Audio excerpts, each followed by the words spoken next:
All right, folks online, can you hear us? Awesome, thanks for the head nod, Marie. Okay, let's get started this morning. Thanks, Doug. Let's get started this morning. And thanks to everyone for taking time to be here in person, I think, or online. I think this is really nice opportunity if we can be together. I know hybrid isn't always easy, but I think for the work that we're doing, being able to be in person and be able to see each other, and then folks online, certainly the ability for you to be able to Zoom in and join us is really important. Before we get started, I do want to just give a couple like housekeeping things about the room and how we're going to operate today. Before we get started, we are in a webinar format and we are hybrid. So folks here in the room, the only way people online are going to hear you is if you turn your mic on. Again, we just went over this pretty green little light. So just make sure that's on. We want to make sure that we're engaging folks online as much as we can. And you'll see throughout the day, the folks that are up on your screen here, those are all the folks who are on the council. We won't have anybody else kind of on the screen unless they're presenting or providing any information to you all. There may still be some folks who are Zooming in as attendees to watch your meeting, but we're also live streaming on YouTube. So there might be folks watching your meeting today from there as well.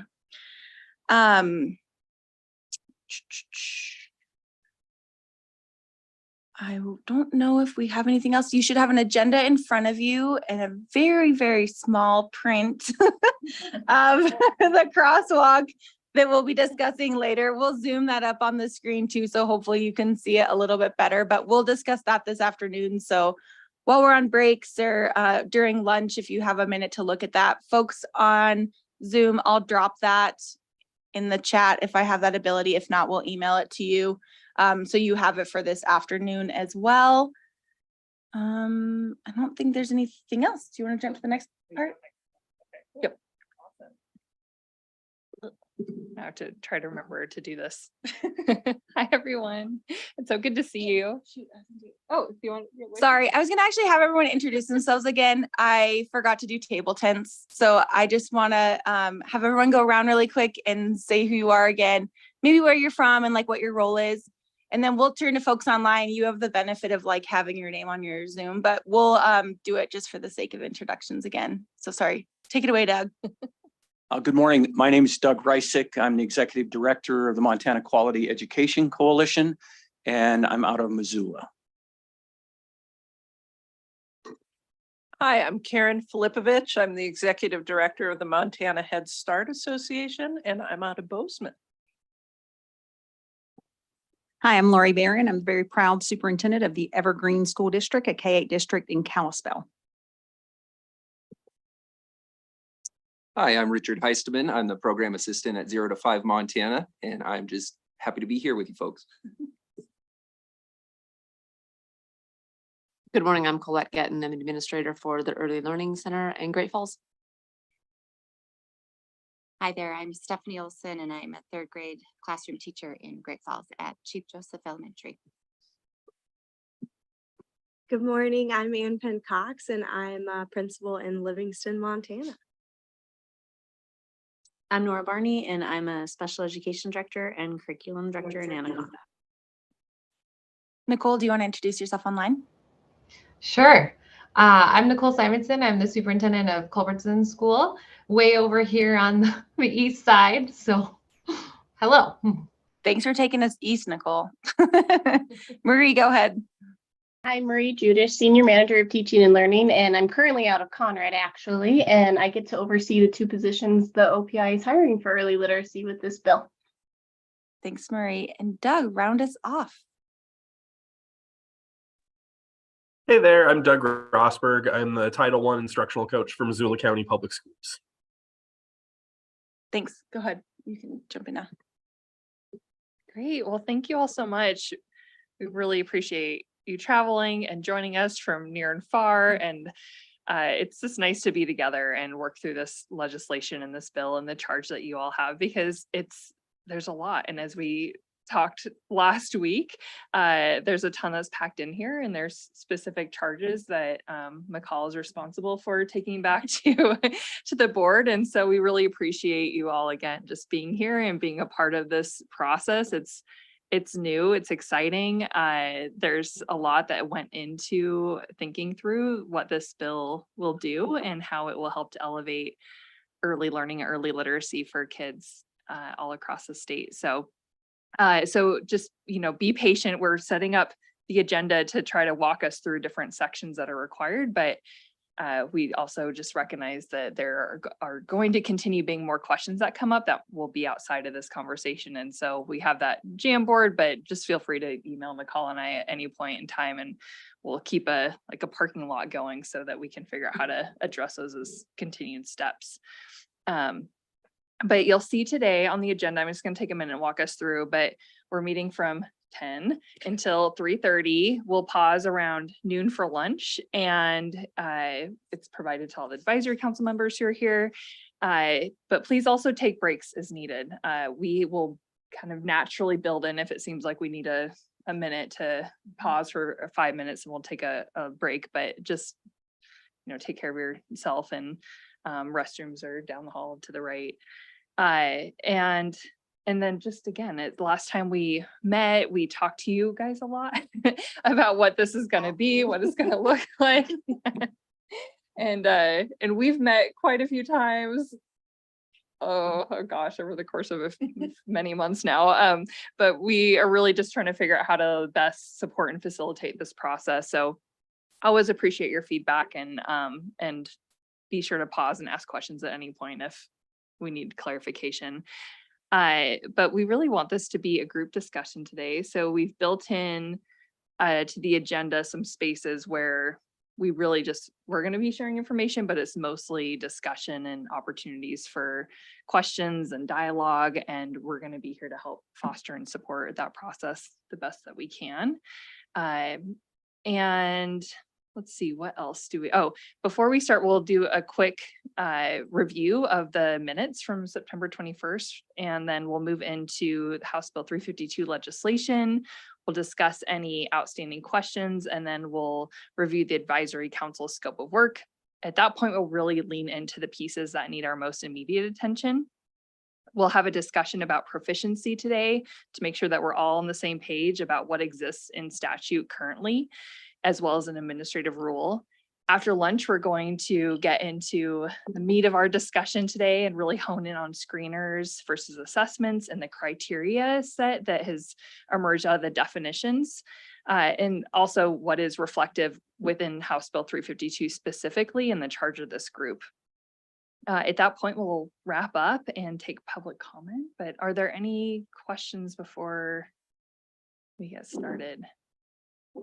Okay, and I'll just add to you, I didn't really introduce myself well. So I'm Caitlin Jensen, the Executive Director of 0 to 5 Montana. We're an early childhood statewide organization, and are just really excited to be supportive of this process. And so we're really here to just kind of help support McCall and you all as you work through these and tap into other points of reference or research or guest speakers, which we will have one today later this afternoon. Dr. Allison Wilson is joining us from the University of Montana to really go through her in-depth research and knowledge base around assessments and screeners. And yeah, just really appreciative of your time and all the work that we're gonna dive into today. So thank you. Caitlin, before we jump in again, I just want to recognize that Christine Lux and Tammy Elser have joined us online. Thank you guys for jumping in.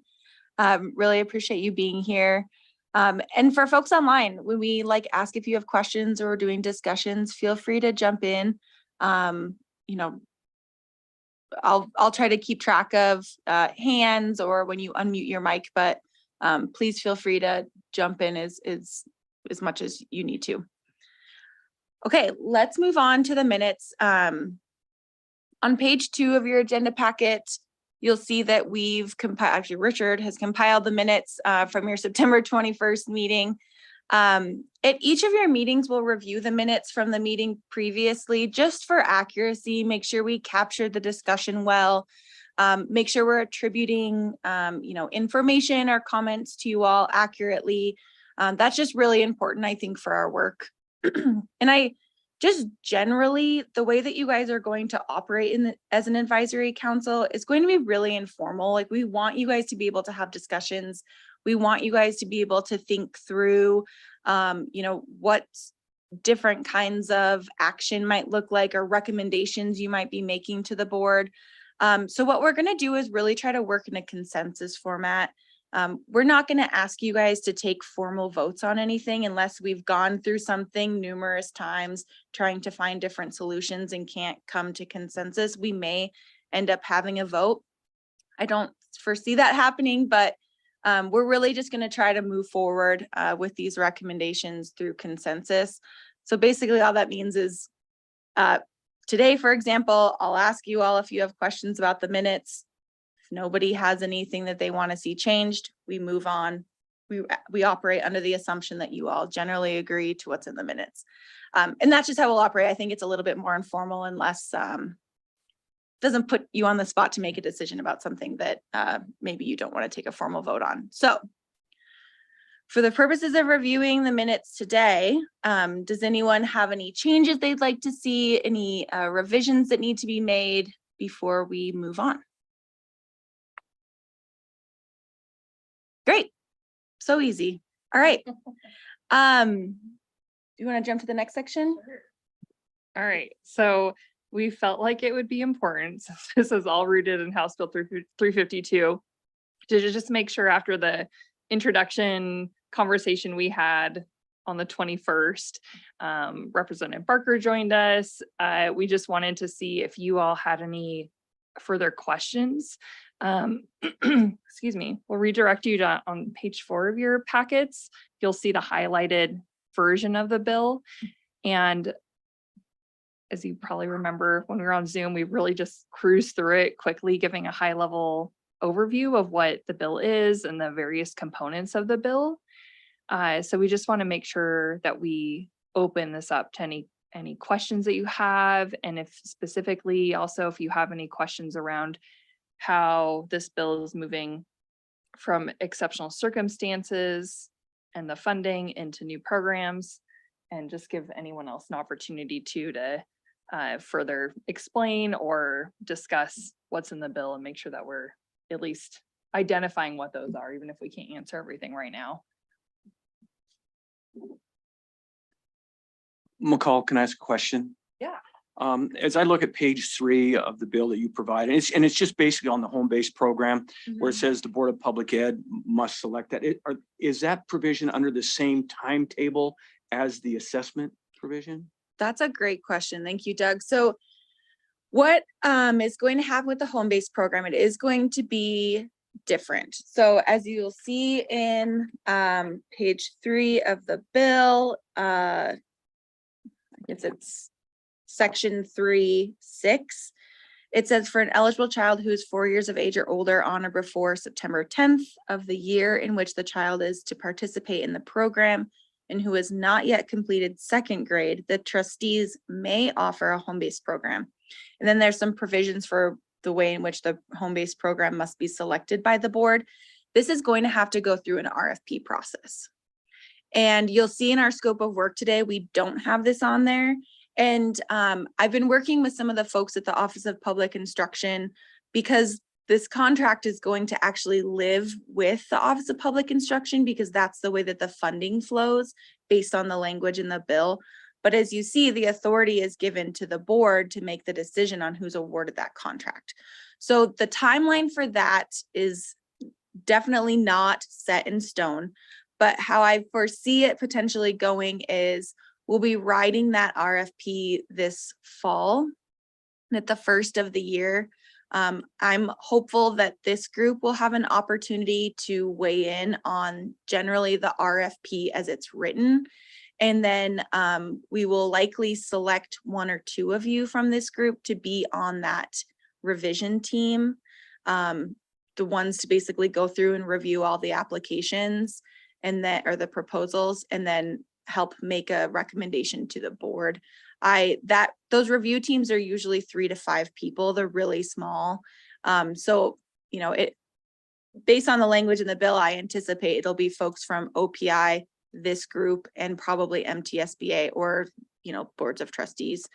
So that's how I envision this group having a role in that, which would just be on the front end of the RFP process, and then 1 or 2 of you on the selection team. But that's Thank a you. really good question. Thank you for asking.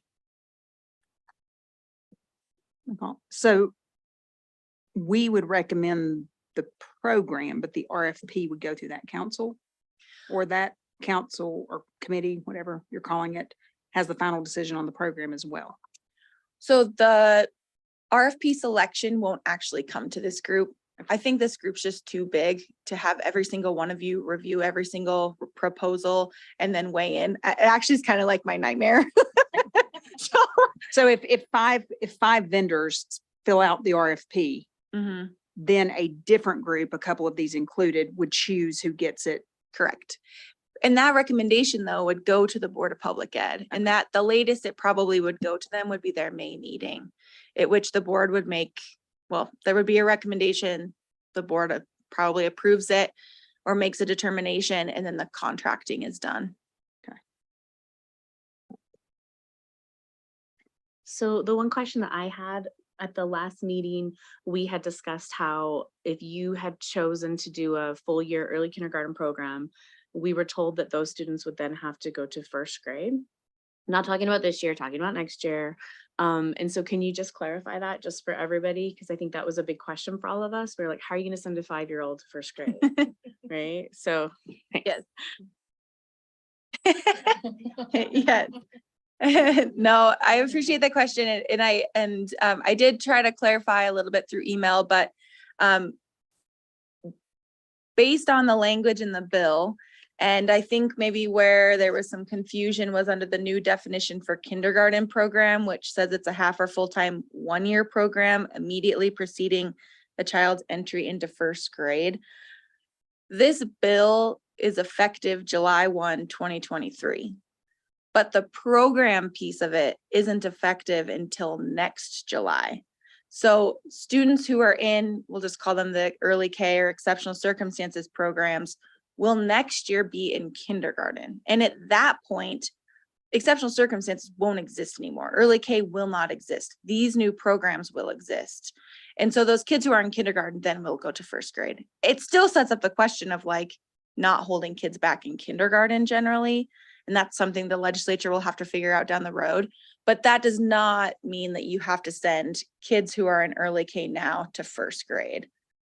I think that I understood that part. I was under the impression that once this starts in 2024, July 1, 2024, that kids could not be enrolled in early kindergarten, K, and then 1. Is that correct?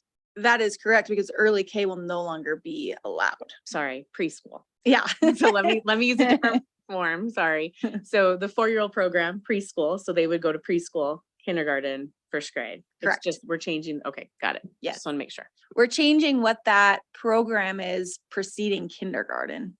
Right now it's early K because it can't be preschool because that's what the law says. But moving forward, it can be some version of early childhood, preschool. And that's the difference. If a student is eligible, the student could do a 4-year program, a 5-year program, and a first grade 6-year program. Correct.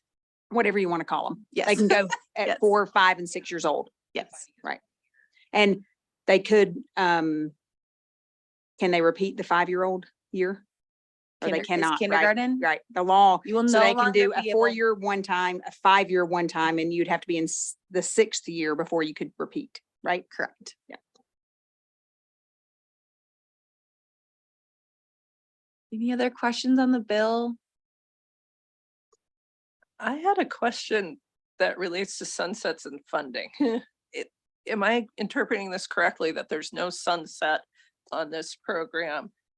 But in terms of funding, it's A and B for schools, but since it's contracted, essentially the legislature would have to fund again for the home-based portion. Is that correct? I was trying to figure out how this is actually working. Yeah, good question, Karen. That's exactly right. The funding that's going to kids for the 4-year program, the Jumpstart program, and then the classroom-based pieces are all A and B. The only additional funding that's part of this bill is related to the home-based program, and that's what, 1.5 million. And so that will be up for discussion at the next legislative session. Okay, great, because I think that maybe affects how we talk about evaluation on this. Christine, I saw you had your hand up. Thanks. I just wanted to point out there the questions and the clarification around wording, language, and definition. I'm making note of that. I'm just feeling like the other part of the work that comes out of this group is really clear guidance documents, so that moving beyond capturing these minutes and just creating guidelines for what this programming looks like, because this is a very distinct shift in using the word preschool. So I'm very delighted to hear us continue to refine, to be sure that we're all using the same words in the same way. I think there's going to be a lot of education and rollout that's going to need to happen, because that was such a sticking point before of not using that language. So I'm thrilled about that. I think that that's going to be a nice connection point as we get to that part of our conversation where we're talking about our Chapter 63 preschool program guidelines, because now we do have preschool programming. So I just wanted to acknowledge and say thank you. Thank you to this group for just being really clear on that, because that's going to be a place where we're going to have to do some work to educate our teachers and our school administrators about that. So I just wanted to go on record to say that. So thank you. Christine, that's a really good point too. And that's one thing that Caitlin and I have really been talking about is, as we gather what your recommendations are going to be to present to the Board of Public Ed, we want to be really clear that we're also including in there just like some general like definitions and kind of terms that you all sort of have agreed to as we continue this work. We'll talk a bit more about this as we get into like the screeners and assessments conversation this afternoon, because I think it's really important that as you all are on the same page about what you're talking about and what the terms mean, it's equally as important for the board to understand that that is where you are coming from when you made these decisions. So we'll be putting together some kind of like report that kind of outlines all of these things and then has very clear recommendations based on the work that you all did.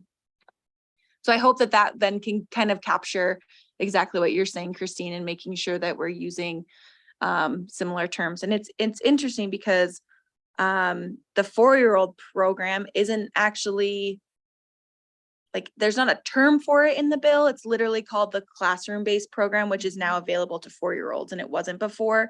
So, right, we can call it preschool and we can call it something else. I mean, our standards are the preschool standards. So maybe that's what we just move forward with to make it seamless and simple. But, you know, as we talk in this room, I think that's a good thing to ensure that we're calling it the same thing, because it will not be early K anymore. That's great. Thanks, McCall. I appreciate that.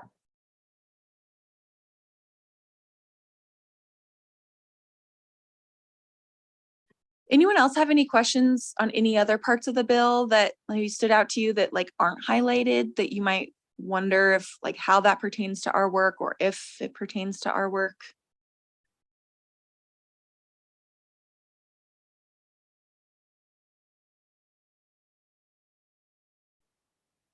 Okay, great. Well, for today, and what we're charged with, what you all are charged with is really focused in on this advisory council and your scope of work. So there's really 3 main areas, and we're going to be talking about 2 of those today, and then we'll have the third for our next conversation.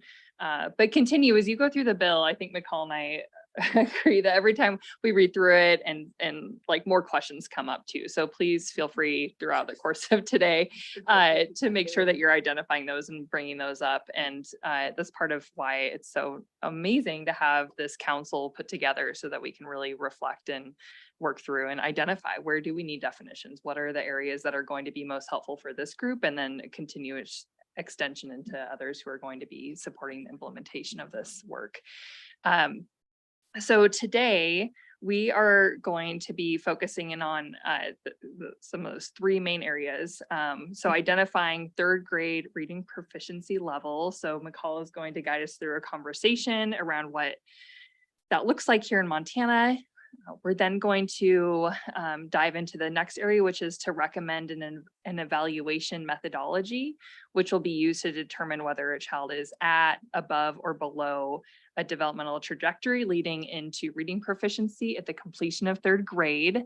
And so that's part of where we're going to be discussing assessments and the screening and how those are going to help support our state framing around what that methodology recommendation needs to look like and what we can put forward. And third is to identify a framework for the Jumpstart program, and we'll be focusing on that at our next meeting. That is, the Jumpstart program is specifically the summertime program that exists after this initial classroom-based option, preschool, however we want to frame it, going into the third grade. So with that, those are the charges as for you all as council members. And before we move into the next section, are there any questions about those? Just one question I have, which is just anecdotal, I guess, to help me understand a little bit. McCall or Caitlin, would either one of you happen to have an idea, ballpark, of how many third grade students are enrolled in K-12 public education in Montana right now? I mean, I can look it up. I just wondered if you happen to have that off the top of your head. Okay. I And can find it for you though. that's okay. I'll look at it. And then the other part of that question is, and I should know this because I read this all the time, but it's kind of slipped my mind. Based on the last assessments that were administered in the state of Montana, how many third grade students were considered to be proficient in reading? A percentage. Thank you, Laura. I was gonna say, I feel like I just got this presentation from OPI. Yeah, Marie has her hand up. Go ahead, Marie. I am pulling it up right now, and I do want to plug for later that we should probably talk about the new assessment, because that might change our things with mass versus smarter balance. But I'm pulling it up. I believe it was around 36% were proficient, so 67 were not, or 63% were not. Sorry, it's going slow, but you can find this on gems.opi.mt.gov, as we just released that data last week. Great, thank you. Marie, as a follow-up, was that 36%? Was that for 2022? And did we see, like you did nationwide, kind of a dip there with the pandemic or not? Do you know? We're starting to make some gains back on the pandemic dip, but we are not back to pre-pandemic levels at the state. Okay, can I share screen? Would you like me to? McCall? Sure. Let me. I've got them figure out right how to here make if you that want 'em. work. 21-22 was 44.2. Oh, and sorry, and I apologize. It was 22-23 was 42% proficient at third. Yeah. I was doing overall, not third grade. proficient and advanced combined. Did you want me to repeat those? I think we got them up. So, okay, that's Can you really read that? Can you zoom in up here? Can you see that better? A tad. Okay. So zoomed in as much as it will let me right now. There we go. Okay, there we go. So not quite back to pre-pandemic, but especially we did increase in the red at third grade as well. And Marie, does this tell you how many students? If you click on it, it will tell you. It's not like it when I share screen. It doesn't let me do all the things.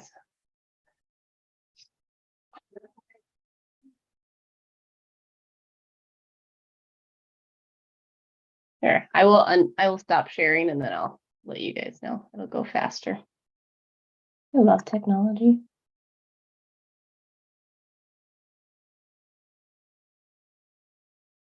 Okay, so do you want to say those numbers again very clearly? Well, Yes. just say like what was last year, what was this year? So percentage wise of entire proficiency for 21-22, we had 22.85 at proficient, 21.37 at advanced proficient. So altogether that puts us at 40. Now it came up with the numbers in blocked 44. 2. And then advanced proficient numbers, I have 2,372 students that is advanced, and proficient is 2,536. And when you're ready, I'll do 22, 23. Okay, wait. So how You're many total students is that? Oh, I can add that up for you. It is I didn't- 4,908. 4,908. Is that just the combined proficient and advanced? Yes. So could you give us the combined proficient and advanced percentage for 2022 and then for 2023? Yes, I will type that up for us. So advanced proficient was, so we're on, are we ready for 22, 23 now? Sorry. Okay. Sure.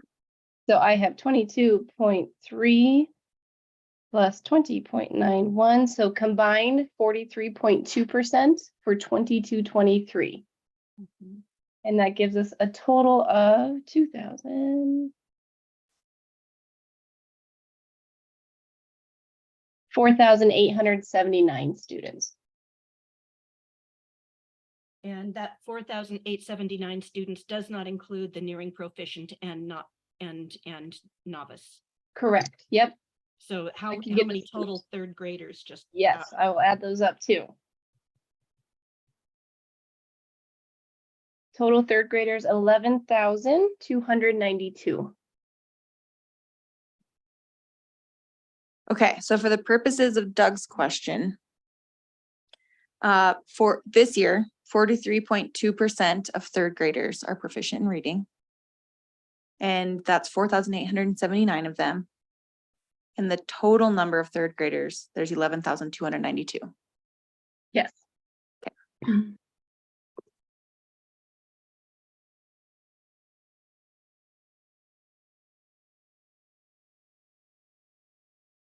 that was the spring of 2023 testing cycle. Yes. SBAC. Yes.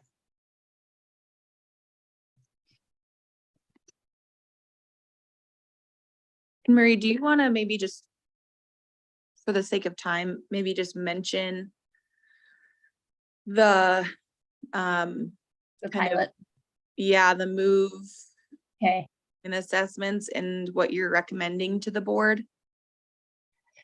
Yes, so for this upcoming school year, we were given a federal waiver from the government to do a testing pilot without the responsibility to double test our students.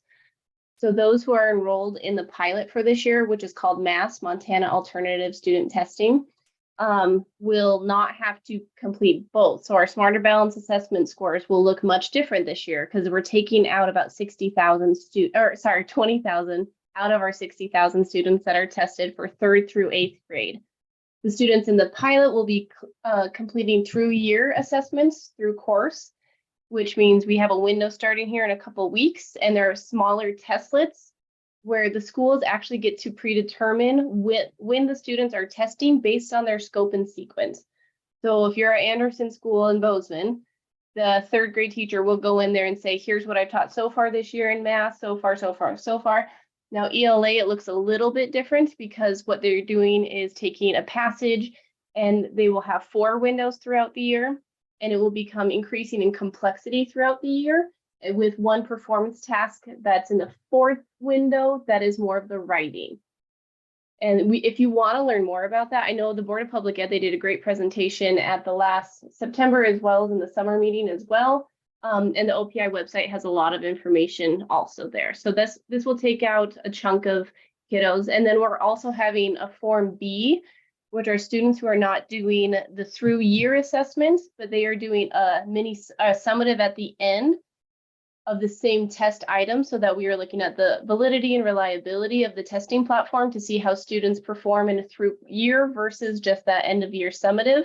And it gives us some more information so that we can get some peer review, so that we can get this approved and get some research behind it. Nicole, I see your hand up. Go ahead. Yeah, I mean, I'd ask this question for the work we're doing. How do we essentially lose our baseline or skew our baseline because we have all those kids we're pulling out to take math. I mean, and I'm facing this in our district as well, because we did the math last year and we're doing it again this year. So I'm looking at 4 years of SBAC data going, okay, we have work to do, but I'm losing my baseline because this year we're not going to be taking SBAC.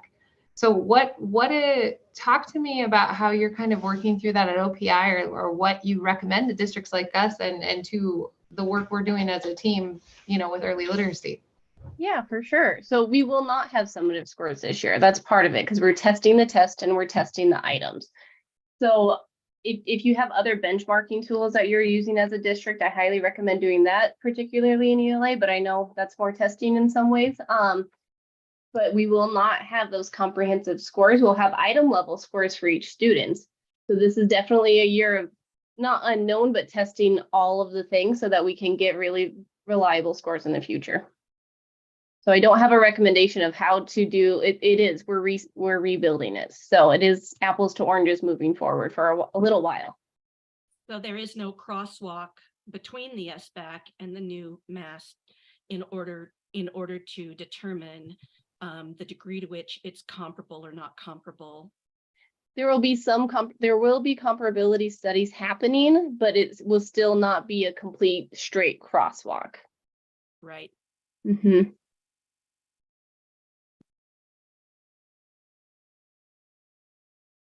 McCall, can I say something? Yes, please do. Yeah. Sorry, this is Lori. In our district, I mean, obviously we have the same concerns because we did the math last year, we're doing it this year. And so then all of a sudden this year we lose any trend data we had that was already broken up from not testing the year of COVID, right? So we're back to not having that trend data. So we've just kind of swallowed that and are trying to get over it. And we just want kids to be proficient in whatever measure we're using. So we're, instead of focusing on the measure, right, we're focusing on the outcome. What we want is a higher number of students to be proficient. So we've quit focusing on whether it's massed or smarter balanced or dial, whatever we choose, right? We're looking at how many kids at the highest level can we get to be proficient. So we've just kind of let go of the instrument because it's out of our control. We don't get to choose that. It's at the state level. And we've given up smarter balance because it's going away anyway. And well, anyway, wasn't helpful. And so we're just really focused on proficiency regardless of tool. And that's the only way we can kind of justify there not being the crosswalk and there not being the match that we prefer to have and wish was there, but we kind of let go of that and said, let's just see, can we, so when we set our proficiency goals this year, we set it off being proficient, not off what the tool is. So. Yeah, go ahead, May. Just to spin off of that, because one of the things that we're going to be charged with is determining what proficiency is, and how we determine proficiency is really, really, really critical in terms of as we are looking at students going forward. So all these assessments will have different ways of determining proficiency, and then we come in and decide what the cut score is. Our thumb is on the scale. And so it's a thing for us to be concerned about, just through the lens of psychometrics, just through the lens of how tests work, that we are defining proficiency in a way that is consistent, and that we have a recognition of what that actually, as classroom teachers, everyone has kind of an idea of what that proficiency looks like when they see a child reading, but we need to make sure that we're thinking through, because our thumb is on the scale. And we can define proficiency based on a standard that's far, far lower than the one that we've used before, or far, far higher. And there is potential damage to be done. And Tammy, I think those points are very accurate. It actually leads us into our next section really well, because that's one of the things that Caitlin and I have been really talking a lot about, just generally around proficiency. And I think we talk around and around and around it a lot. But I think we really want to, get a better idea from you all. I did put in some language from this last year. It's on the last page of your packet, that includes both new definitions in statute and in administrative rule. And I think it's important, obviously, to note where these references are coming from when we're having these conversations. In Senate Bill 8, this actually was this last legislative session, Senator O'Brien amended 20-7-1601 to include specific definitions for proficiency and proficiency-based learning. You'll also see that in the Board of Public Ed's accreditation rules for Chapter 55 and the accreditation standards, the board approved definitions for personalized learning, proficiency-based learning, and proficient. I realize these definitions don't mirror one another, and in a perfect world, they would, but at the same time, we do recognize that they complement one another and still maintain the intent of what the language is, both in statute and rule. So, Tammy, I'm glad you started this discussion, because I think that's one of the things that Caitlin and I really want to hear from all of you is, like, as we think about establishing what this evaluation methodology is going to look like, and just to remind you what the definition of that is, it means a research-based methodology, instrument, or assessment selected by the Board of Public Ed to determine, based on the child's age or grade level, whether the child is at, above, or below a developmental trajectory leading to reading proficiency on completion of 3rd grade.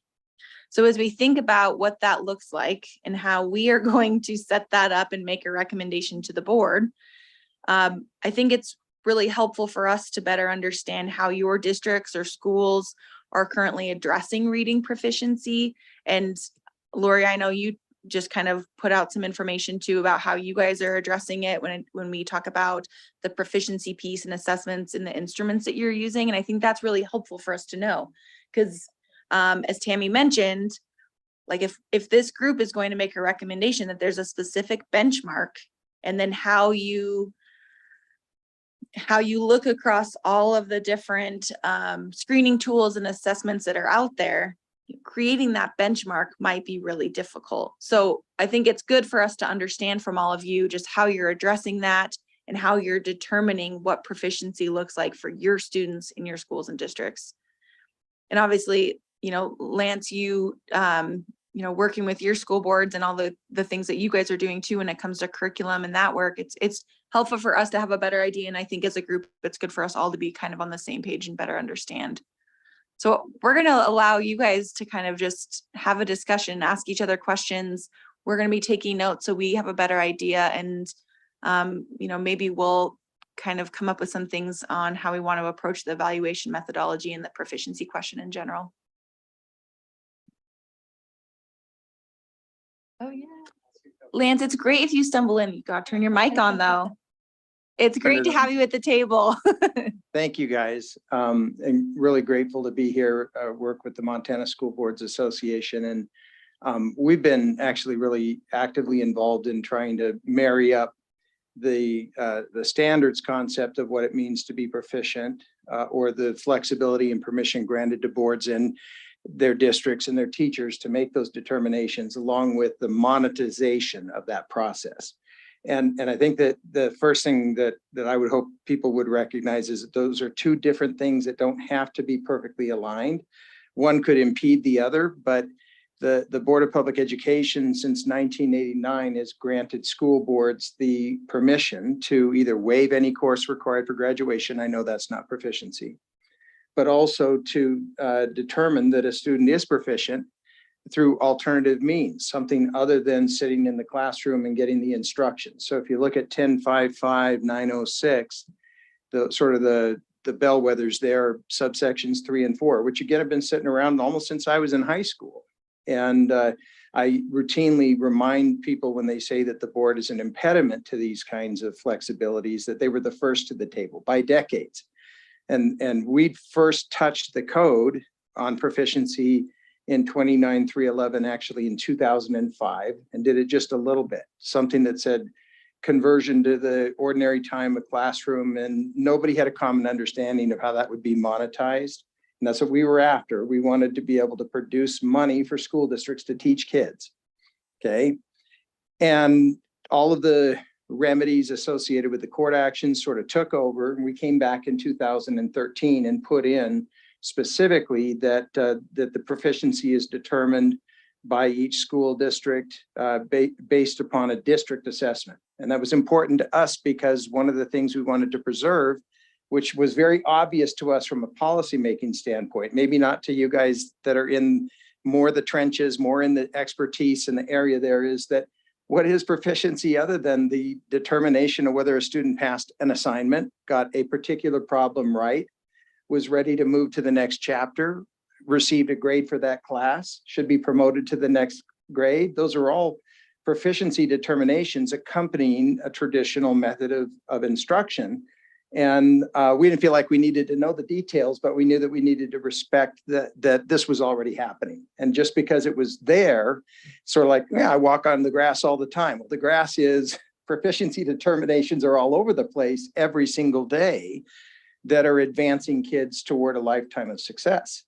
So we're entirely fine and helped Senator O'Brien both introduce and then amend to satisfy concerns from OPI, the definition of proficiency in the code, which is intended again to monetize, tie into 20-9-311 subsection 4D, which is where it says in the absence of seat time, you can still convert to the credit associated with someone's satisfaction of seat time. And also, this is not just individual, but system-based, because if you look in the code further at 20-5-101, it says that the school board, the school district must provide the aggregate hours of instruction to any pupil not proficient. So the law allows enough flexibility for all of you to really treat seat time as a remedial tool. I'm not saying you should. I'm just saying that if that's how far you could go, you think, well, what can I do other than that? Anything short of that is fine. Because you can go all the way to only requiring seat time for kids that need additional instruction to become proficient. And so then in the context of this particular discussion, and I am going to try to just be quiet on a lot of this stuff, but and give it to the experts. But one of the things that I think is extraordinarily important from a making money work, okay, to financially extrapolate this thing into something that will actually work. I just look at the simplistic deal here as a layperson, and I go, okay, I can look at the state's assessment, and I can see that 55% of the kids at the end of grade 3 are not proficient in reading. So if our assessment comes up with anything that shoots lower than that mark, I think we're in trouble. And I think that, that if our assessment carves out anything smaller than 55% of the population eligible, we're missing the mark. Well, we know where that destination lies, right? Yeah, we know what the end deal is. We know that after the fact, the assessment that is actionable and provided in law and overseen by the Board of Public Ed and used to determine our success or failure is missing the mark for 55% of the students. So we've got to, and then I think of ease of use. If you make it so hard that a family, just any average ordinary family, not somebody who likes to sit here and blab his mouth off all day like me, but somebody that feels a little timid, a little intimidated by coming into the school, a little bit concerned about someone that they love that might be behind the curve in some way, and what that does to all of us have either have kids or other loved ones who are young, and we know how that feels. I remember my daughter coming home saying she got her name, she had to put her name in the boo-boo book, and thought she would never get into college. It was in kindergarten. And I still remember that day because it was agony for her. Okay, so I think there are families that really grieve that the perception that their child may be behind and that there may not be as rich a life for ahead without some help. And we've got to make it easy for them to go, knock, knock, knock. Yes, here it is. It's easy. It's simple. There you go. So it can't be laborious on the parents. It can't be convoluted for the boards. We can't put our boards in the position of having to trot each individual kid into the room in an executive session and poke and prod or proverbially do the equivalent thereof.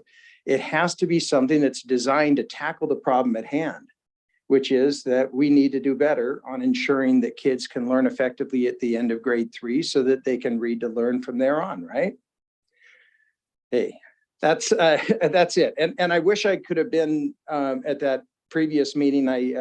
Absolutely 100%. If you have any concerns whatsoever, our line that we're telling everybody is 100%. You can do a kid in a 4-year-old exceptional circumstance, this program this year, and next year you can do them again, but you can't the year thereafter. Okay, starting next year. And this is troubling because I don't even think that the legislators understood how firmly they were closing the door, even though I told them that they were, which is that starting 2 years from now, if you have a very extraordinary kid that's in circumstances where they need more time and you want to hold them back, you can hold them back. You just can't get money for them. That's tough. The law it says the definition of kindergarten is a 1-year program immediately preceding the first grade. So I think the new model is going to be target intervention, promote, convince them to take the summer school program, give them $1,000 to do the Waterford program on top of, and that's one of those things. The Waterford program, and I know I'm using a term that might be ahead of the curve. Don't say that. Well, something, whatever that program is, it's not mutually exclusive with the Jump Start or the 4-year-old full-time program. Effectively, the structure of this law allows 1.25 A and B. We've got weighted A and B for the first time ever. 1.25 A and B for every kid that's not learning well, at least with regard to literacy, all the way up until the summer before 3rd grade. Plus $1,000 on top. It's like a chaser. It's like one of those, what do you call those, Boilermakers? I'm doing all sorts of inappropriate references here, but that $1,000 is not just for the child that never wants to cross your threshold, the family that never wants, it can be on top of. So I think that's pretty remarkable. I think it's going to blow the doors off the legislature when they see the fiscal note, not the fiscal note, but rather the K-12 base aid that's going to flow through, because by my numbers, we got 6,000 kids coming. Okay, in the 4-year-old category compared to 1,200 right now, plus another 19,000 that are going to get a 25% bump if we get them into the Jumpstart programs in the summer. That could be $50 million in state aid. And we better get it fast, because if you don't, they might reverse course. And I say that openly here. I think that we have to do what's right, which was what the legislature specifically passed and adopted. And they knew in that fiscal note that the kids that grew compared to the number of kids that were in exceptional circumstances would flow through in K-12 base aid. But, we need to scale it up. Because if you use the 55% category, that's where we're at. 6,600 kids minus 1,200 that we're already getting it, plus 25% for another 19,000 kids. Using a 12,000 kid per grade standard, and that's pretty good, right? I mean, 13 grades times 12,000. It's close. We just did the math too about how many 11 to kids. 12. Yeah. We were just going through that, but I appreciate you bringing up the conversation around funding and just what the allocation in the bill is in general, because one thing that we've talked about a lot is that, although I think the legislative intent might have been that like this group is going to pick like one screener and one assessment at the end of the day, and that we're going to ask every school to use this so that we're comparing apples to apples. I don't think that's realistic. I think that we have to be really thoughtful about including the tools and instruments that schools are already using so that we're not creating some kind of unfunded mandate. There's no money in this bill. I don't know if you guys know how little money we have, so it's not coming from us either.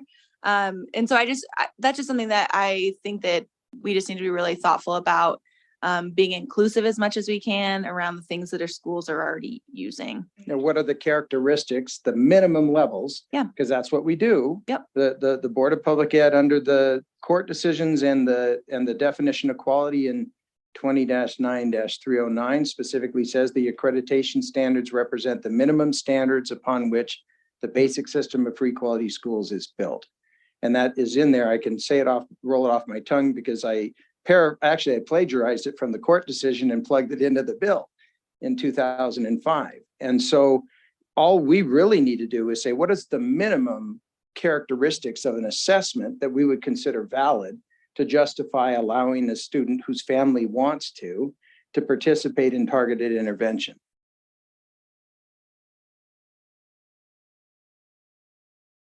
So one thing that I've been thinking about just when we're talking, the bill doesn't say ELA at all. It says reading, right? So SBAC assessed ELA. So I feel like in some ways we're making it a little bit more complicated than it needs to be. It just needs to be reading proficiency, right? So like, I don't even think we could use SBAC because SBAC is ELA. So like one thing that I think all the schools here that are represented all do some sort of, MTSS system where there's a reading assessment and there's intervention. I guarantee you that's happening, right? So if it's not, it will, so it's fine. But one thing that I guess that I was thinking about is like, everybody has to move to proficiency, like that's happening. So some districts choose to do that in different ways, whether it's where they do standard aligned report cards and there's no more grades and it's 1, 2, 3, 4 and they prioritize standards, that type of thing. That's happening across the state. It's not happening in every district, but I know that that's happening. MSU hosted a proficiency-based thing this summer. I think you were there for that. So there are schools that are clearly moving in that direction. We are for sure. That's what Anaconda is moving in. So I was just thinking of making it very simple, like looking at the reading foundational standards for 3rd grade. And so again, tell me where everyone else is at, but the reading foundational standards for 3rd grade are literally these: know and apply grade level phonics and word analysis skills and decoding words. Identify and know the meaning of the most common prefixes and suffixes. Decode words with common Latin suffixes. Decode multi-syllabic words. Read grade appropriate irregularly spelled words. Here's the fluency part, which I think is the reading thing. Read with sufficient accuracy and fluency to support comprehension. Read on-level text with purpose and understanding. Read on-level prose and poetry orally with accuracy. There's more to that. Use context to confirm or self-correct word recognition. So like, that's what, 9 standards, right? So, am I making it too simple? Do we need to go broader? Like, I just was thinking, like, it's not ELA. We can't really use SBAC, but could we say, this is what we determine you need to have, because this is what standards are for 3rd grade. And then we work backwards. Can we, yeah? Yeah, can I follow up on that? Yep. So we're doing something like that right now. So we use the Dial 4, right? And we identify students for our early kindergarten program, which we're still going to call it that because there's not legislative language for what you call the program, right? We'll call it classroom-based literacy, early kindergarten. We'll call it whatever the law tells us to call it. If they score below the 30th percentile in concepts and language components, they're in. It is that simple, right? And then we have all these other exceptional circumstances too that we consider because we use our exceptional circumstances policy that we're aware we can't use next year. So we look at it very simply, right? We look at the concepts and language components because those build to literacy. And if they score below that 30th percentile, and Lance, kind of go to your point, we use 30, not 45%. If you take that 55% passing, 3rd grade, we know that is ELA. It combines a lot more. And so if they're below 30th percentile on concept and language components, they're in. If they're below 15th percentile on all components, even if they were above 30 percentile on concepts and language, they're in. Those are our 2 watermarks, right? And we have seen it. We've had a program for 12 years and we've seen that make a significant difference. Using that benchmark, I guess, has been very successful for us. Very simple, very literacy based, 30% on concepts and language, and then 15% overall. And that's what we've been using very successfully for 12 years. So I think I want to echo what you're saying. We're not looking at reading, writing, speaking, listening, and viewing, which is what ELA is, right? There are 5 different domains inside ELA. We're looking at literacy here. And so really getting it down to something basic. And when you talk about schools not receiving funding, we can't go buy some big program we come up with. We need something that's simple and easy to manage. If you take a large AA district with however many kids coming into that program, they've got to be able to screen every one of those kids. And a lot of those, it's sit down and screen. It's not to put a 4-year-old on a computer, right? It's got to be manageable. And so something that already exists, that's manageable, that have large numbers coming in and that has been proven to be successful year after year is what I hope we'll agree to come to consensus on. How do we handle the cost though? Because like Dial, you have to buy the protocols. It's not a lot, let's be clear, right? like every district probably has something like that, but the districts that are starting fresh this year won't have that. So either it's a paper pencil version, right? That is literally a piece of paper that's thrown out, or it's some version of that. Like you have your choice, but your assessment that you use has to have these components and you have to be able to prove it. I don't think that would meet the law, would it? Don't we have to have a common assessment, not just common components? Doesn't, right. It's common components. Lance, take it away. Okay, Oh, so wow. subsection 3 and new section 2 gives you 3 distinct alternative choices. Say where you are again, please, Lance. In section 2 of the bill, subsection 3, evaluation methodology means one of 3 things. A research-based methodology, instrument, or assessment. Does not say all 3. It does not say a research methodology, which must include an instrument and an assessment.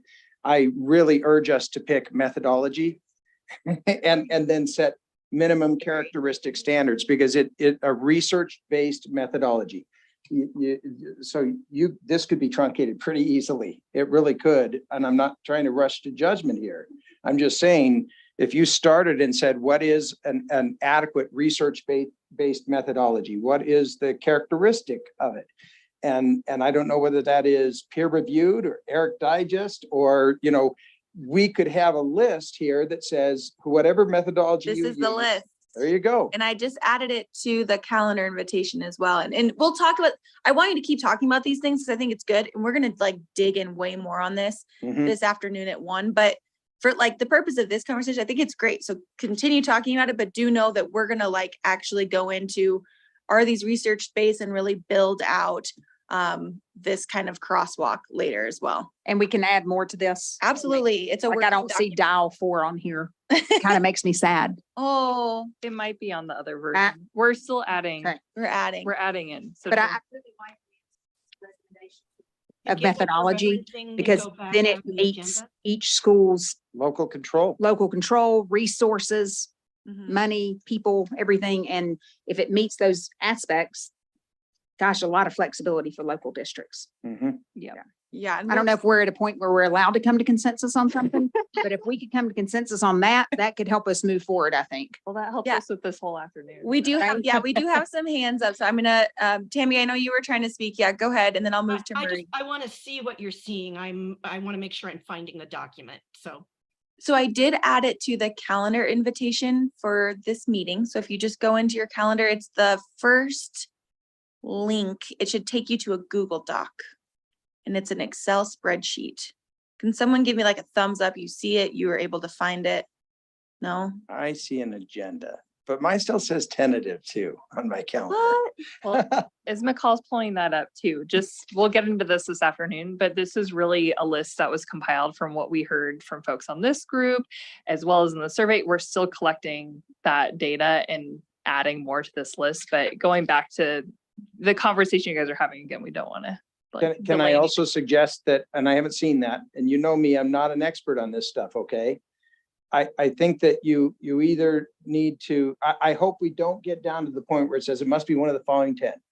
No. In other words, we look at what are the commonalities of the ones that are on the list, that our experts at the table Mhm. agree through consensus that they are adequate. And then we say, so what are the common characteristics? That's exactly the hope that Okay. the approach that we're hoping to take. And we also want to, though, provide, here are the list of. Safe harbor. Yes, here are the ones that we know are tried and true. Here are the ones that we know schools are already using.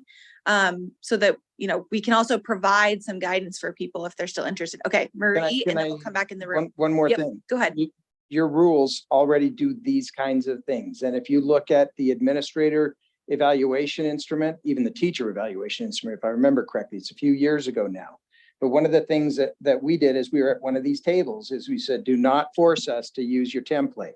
Totally. So what we got down to was we said, you have to have a template that includes the following characteristics. And this one is a safe harbor. Use this one, you're guaranteed to have complied.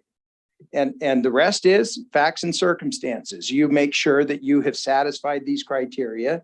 But if it's one of these 10, boom, you're considered to have complied. You're using a methodology that satisfies the requirements of the rule. Marie, go ahead. Okay. And I'm nervous to say this in front of Christine because she was actually my professor like 15 years ago in early childhood. So correct me if I'm wrong, but through IDEA, we already have to do child find and early evaluation. So I would be very surprised if there was a school that didn't have one of these tools already just because they have to for IDEA.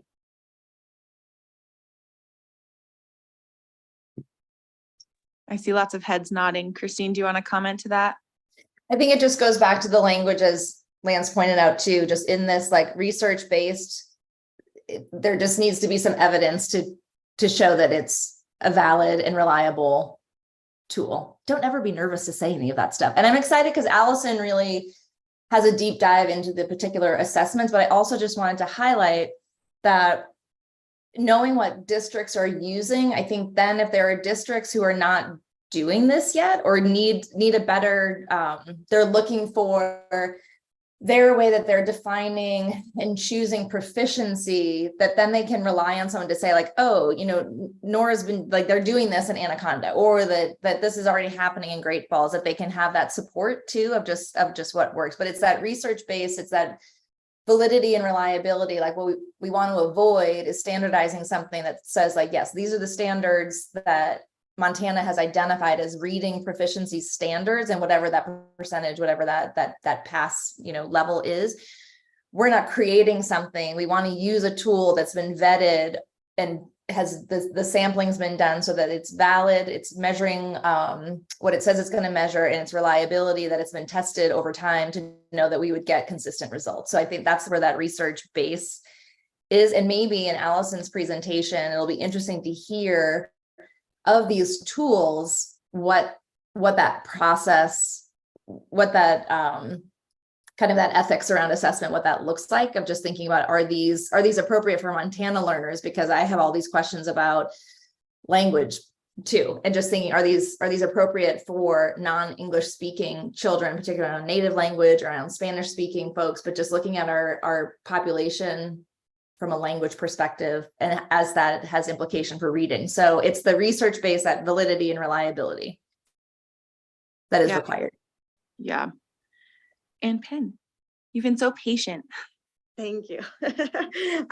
So I kind of going back to what Nora and Lori were saying, I feel like it would be helpful for districts to have some sort of a framework per se, because I think about all of the work that we're all doing, but for the most part, I think most of our districts are highly engaged in science of reading work. And so if you think about that in terms of the science of reading framework, you know, you're looking at a couple indicators that we know will produce readers by third grade: phonemic awareness skills, phonics skills, comprehension skills, and then very important, to Christine's point, language.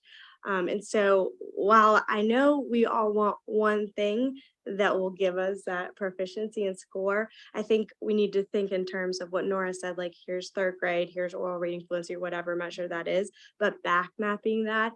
Those assessments look completely different at the pre-K level than they do at the kinder level, than they do at the first and the second. And those assessments have to change because each year, because the skills change and what we're working on changes. So just maybe thinking in terms of a framework for building that methodology. Maybe it's the reading rope model. I don't know exactly what that is. I'm sure we'll have more conversation with Allison later.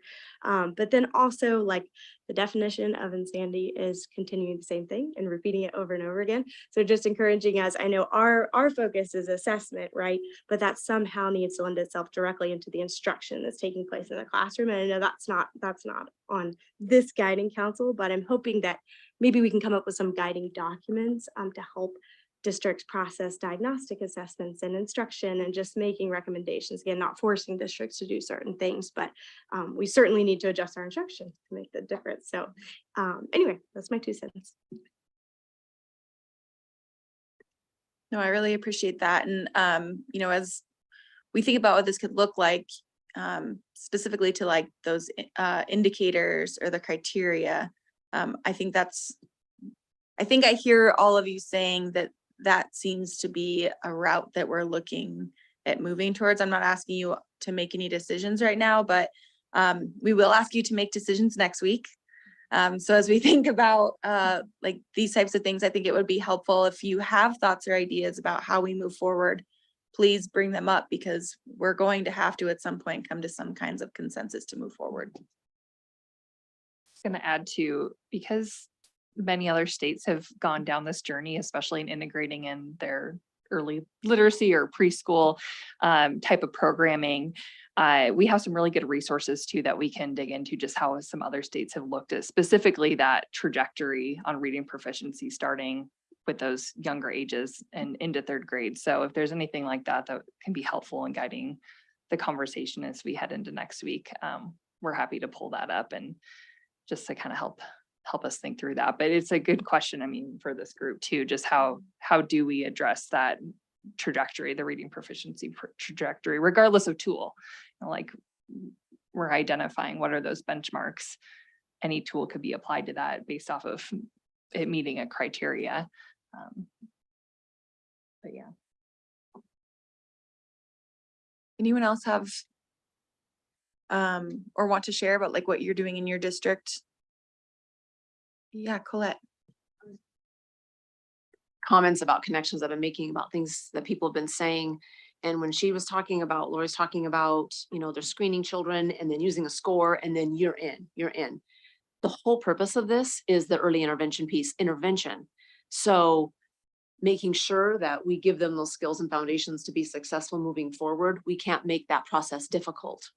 You know, like we recognize, but here's the deal, the population we have right now using exceptional circumstances, if I think about the students we would screen versus assess, I mean, I think we're talking about a screener and not like a diagnostic assessment, but if we screen students in, I think we're talking about the same population of students. I don't expect our population to change very much. I mean, the students, even some of our students coming from middle class, they are needing support in this because we're not seeing that phonemic awareness, the oral language and things like that happening in the home. So my guess would be that if we screened all the children, which our district believes that is what's the plan, is that you have to screen children like to get in, then I think we're gonna have the same population of students. I just really do. And then you talked about, Nora talked about MTSS and RTI. That's what this is all about. We take the screener information and then we just keep measuring that with progress monitoring and outcome. It just makes sense. And then she talked about best teaching. I mean, so we have to know like that instruction has got to be high quality based on what we learned from the screener. So it's all connected.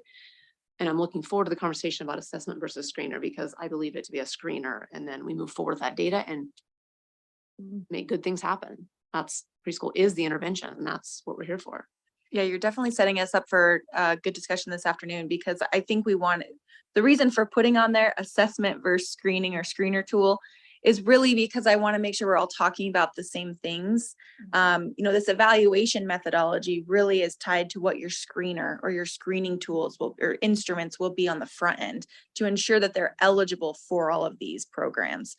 On the back end, this assessment conversation goes into section 4 of this bill, which is how is OPI going to take the data in a valid and reliable way to ensure that they can come up with, or that they can present information to, let's just be real, it's probably legislators at this point who are most interested in seeing this, to determine, you know, how we're doing in these new programs. I think it's also really important.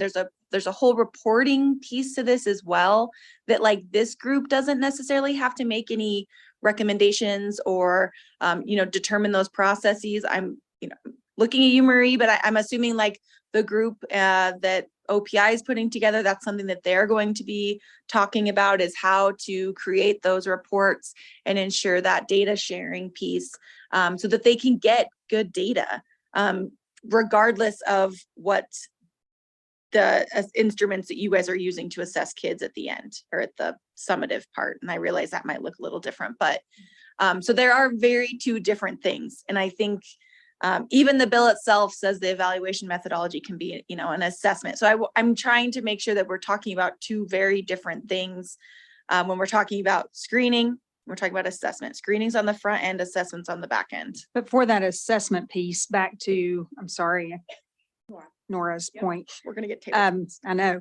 I think we need to be really careful that it doesn't become the masked ELA because we're screening for literacy. We should assess for literacy. Right? We don't need to say in these kids, that first pilot group that goes through next year, when they become third graders, if they don't have high proficiency skills in math ELA, that's not an indicator of whether or not our literacy programs are working. Mhm. You know, I mean, obviously literacy gives you more access to the other things, right? And we Well- know that, but we just want to make sure that we're assessing what we're screening. And I think about on that screen report, from your point of view, you know, exceptional circumstances could have included so many things. The only students I see when I look at it that might be excluded now is if you screened in a student for a, who was highly gifted and talented. Mhm, They may no longer qualify. mhm. But for us, every other kid is going to be the same kids that screen for this. It's not going to change the population of kids getting services. And Lori, correct me if I'm wrong. Do most of your like reading curriculum, won't they have some kind of assessment at the end that's going to be different than MAST or? Do you mean like our unit test? Like when Yeah, we- like, do you guys have something in place that's already embedded within, whether it's the screener or the curriculum that you're using that would already test kids on their reading? I mean, we use course proficiency, which is our test. We Mhm. use our progress monitoring, Ames Web Plus quarterly, and then we use our state. So we triangulate ours. But I mean, you can pull out literacy components in those, yes. Right, and that's what I'm thinking, like, and again, I'm making some assumptions that these are already built in. A lot of these assessments are already built into what you guys are doing. Mhm. So I don't anticipate that it would be a MAST or a Smarter Balance. Okay. I think it's gonna have to be something that policymakers are gonna be able to look at and say, oh, you did good. I mean, no kidding, you guys, they're gonna, they want to be able to you better move the NAEP proficiency levels by 10% or something, you know, that's what, and I just forwarded you that article that, you know, with this, the 55% I'm citing is based upon NAEP that dipped down to 46% proficiency level. And policymakers who, you know, this was no easy lift, you guys. We do polling every single year for the last 13 years on early childhood. And it's always at least 70% want it. I think it's the reverse in this legislature for generally, especially if you call it preschool. So it better not be preschool in substance or name. It better be focused on improving literacy. And if there's some tangential benefits, which there will be from socialization and being with peers and just being in a learning environment, so be it. Great, low hanging fruit. But we better be able to show the mark, or 3 sessions from now, they'll wrap it up. They really will. Christine, I see you have your hand up. Go ahead and jump in. I just wanted, and you spoke to it, McCall, when you talked about that front end, that screening. So I keep coming back to whenever I go back over the bill, it's just looking at language, evaluation, methodology, thinking of that as a framework, which includes that screener for eligibility. The intervention happens in the programming. Here's how, right? There's guidelines in the bill. And then the evaluation, assessment, summative piece, did the screening, eligibility, programming, implementation, did receiving that intervention, did that make a difference? And so as compared to just kind of, we're always going to be assessing our students, right? That's just part of our public system. Is it working? And so this evaluation methodology, I think that, you know, some of that hang up of just thinking about these component parts, I appreciated that you pointed that out. So I had raised my hand and then you were talking about that. So I just wanted to highlight that there's this front end, this screener, then there's this eligibility determination, then the programming is received and implemented. There's an assessment of that. Is that intervention working? But then this bigger piece of just thinking about summative assessment and 3rd grade standardized assessments that are happening across districts. That's reflective.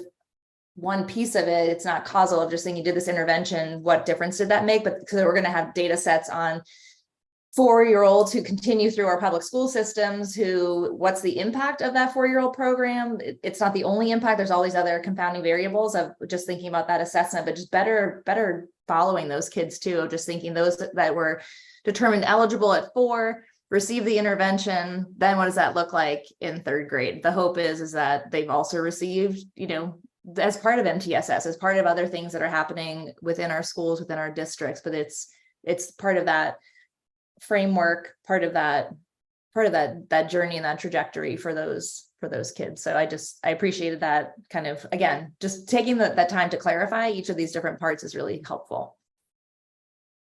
Marie, do you want to go? You've got your hand up too. Yeah, thank you. I just want to make sure you pointed out how schools' curriculum have assessments built into it, but the more and more we dig into the evidence-based reading practices, we know that there's a lot of curriculum out there that actually do not follow evidence. And that is one of my hesitations with being like, yeah, just use your own program. Not that we don't know if they're valid, reliable, or if they are evidence-based. So if we're marking literacy as how many sight words they have by the end of first grade, I think we do need to have some very real clarifications around what those things are, because I'm worried that if we're just teaching sight words K3 and that's our marker, that's not going to follow what the science says. The other thing I want to tag on to is we do have in K2, there is law around the dyslexia screening. And I don't believe there's any data being tracked on that at this moment, but maybe it's an opportunity to capitalize on my end at LPI to make these kind of work together, because we know that this literacy tools are literacy tools, right? We're going to find out if a child is, hopefully with the right tools, if they're going down the road of dyslexia or if they're just a struggling reader that needs intervention. And one other thing, and then I'll be quiet. When we talk about targeted interventions, I think it's important that we know that if a kid is struggling with phonemic awareness versus phonics versus decoding versus multisyllabic words all the way up to third grade, it needs to be really specific so that we're not just throwing a general intervention out there, that it is truly targeted. Okay, I'll be quiet now. Oh, thanks, Maria. I think that makes sense. One thing that you said, Christine, that maybe I want to clarify, and Lance, correct me if I'm wrong, but it's my understanding that students would have to be screened every year in order to stay in the program based on eligibility. So, the conversation around tracking kids from 4 years old to third grade, that's only if they screen every year and are still determined to be an eligible child. So I think that's one thing too that we should keep in mind, that this screening is going to happen every year. But that would be if you want them to do the jump start, right? Because the original screener's already done. Right. And the at-home program's already done. It would be if you want them before first grade, before second grade, before third grade to be in jump start, you'd have to screen them again, right? Correct. And so your screener you used when they were 4 might not be as appropriate for when they're 7. Right. You're Right. going to have you're going to be screening different things based on the But you level. do have to screen every year to do jump start. What about the $1,000? Do they have to screen for that every Yeah. year as well? Yeah, the Okay. continued qualification for the money is for kids who have been developmentally assessed for being at risk for not reading. So you could have a kid who's ineligible at age 4, doesn't come in at all, hits in kindergarten, becomes eligible. You can have in and out here. The family could say, no, thanks. Because remember, it has to be requested by the family. I don't think all of this perception, everybody doesn't want you in their business, I think is false. All you have to do is look at 2007. Everybody was going, oh, only half the families will want full-time kindergarten.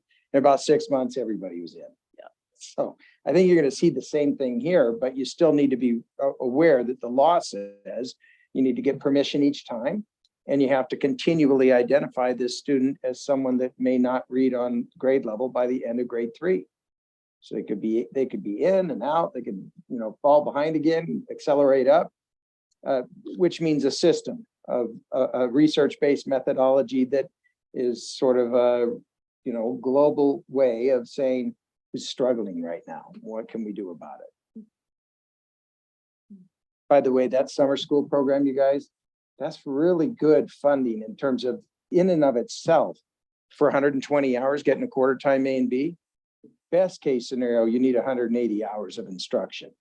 And in the monetary sense of the word, not in the standards-based 8,100 minutes, but the time they spend walking from classroom to classroom or logging onto and off of a machine, plus the instruction must come up to 180 hours to get quarter time A and B under a regular circumstance. But under here, it's like a third better because you get it for a 120-hour program.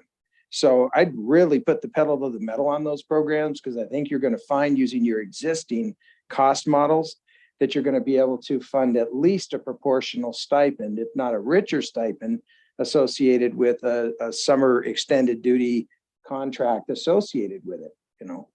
And no matter where you are, right now you're generating equivalent of a quarter time A and B at 180 hours. And this just basically accelerated that up and said only 120 hours to get that done. And I'm hopeful that next week, we're gonna really dig in on those requirements for that Jumpstart program. And the legislation requires that the board adopt a framework, whatever that looks like. So I think it could be really simple. So I have some ideas that I'll present to you guys next week. And I'm hopeful that we'll be able to make some decisions on that Jumpstart program. That one seems like the easiest one to me, but we'll see. We can, and similar to the, well, Karen, do you want to? No, go ahead, Caitlin. I was just going to mention that similar as we're thinking about the criteria for the enrollment to make it, if a child's eligible or not. We'll talk about this a little bit later too, but a lot of other programs like Head Start and where there's more of a categorical eligibility, and that's also looking into other states too. That's the approach that they've taken. So we're looking more at criteria similar to what we were just discussing around assessment, more of a criteria based assessment versus like here's a specific tool that everyone needs to use to make sure a child's eligible. So there can be some more flexibility that we could have as a conversation within this group as well. Go ahead, Karen. I usually quit thinking about, you know, some of this data when the kids are 5 because they transition in. But, you know, at Head Start, we're really interested in long-term, longitudinally following kids. So I just wanted to maybe reflect on a couple things I heard, and you who are much more experts in the reading and literacy part at 3rd grade, it seems like we need something with our standards that is clear enough that we're getting consistent information from all our school districts across the state. And I believe we're still the state with the most one-room schools, as well as, you know, a bunch of really big schools. So we've got to make it work for everybody, and that's not going to be that easy. And then I was wondering, Marie, with the mass, you know, how do we think about, so we've got some evidence-based frameworks and some real benchmarks that we can be consistent about. And then I was thinking about what you said, Lance. Bottom line is when we go to the legislature, they're not going to worry about the nuances. They just want to know that we're moving the needle on our kids being proficient. The other thing that we think about, and I've talked to Minnesota, which has a really great tracking system. They take Head Start kids and then they can track in a lot of school districts. They're up to like 8th grade now and look at them. And I actually, if there's something simple that you as kind of the K-12 experts can think about to track those kids each year within it, I think that'd be really important. Because what they've shared with us is, you know, they see those kids start falling off who were proficient that we're going to need to add in some way, like either with Jumpstart or something else.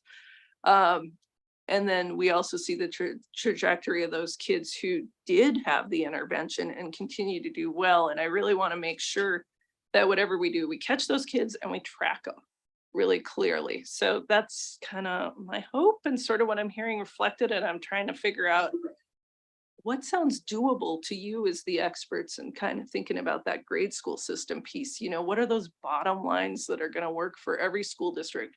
But at the macro level, we get consistent data so we know we're actually getting somewhere.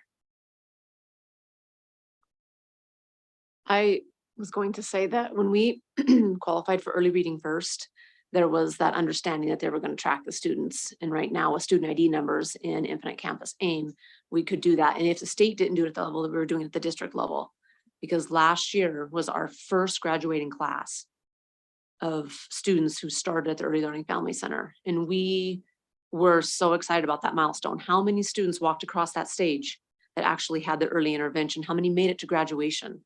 And so as a district, we were excited about tracking that information, but my hope was that at the state level and that we would be doing that as well with this too.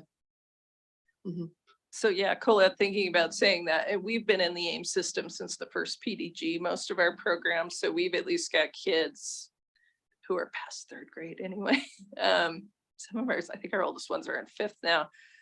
What do y'all think we could do? Is this one of the framework pieces we want to put in that we can actually track kids with interventions versus not interventions? Because if our proficiency needle doesn't move, but it's because of, say, a lot of in-migration kids who didn't get the intervention, I'd like to be able to explain what's going on. I'm in Bozeman. I live in Bozeman, so I think about immigration a lot.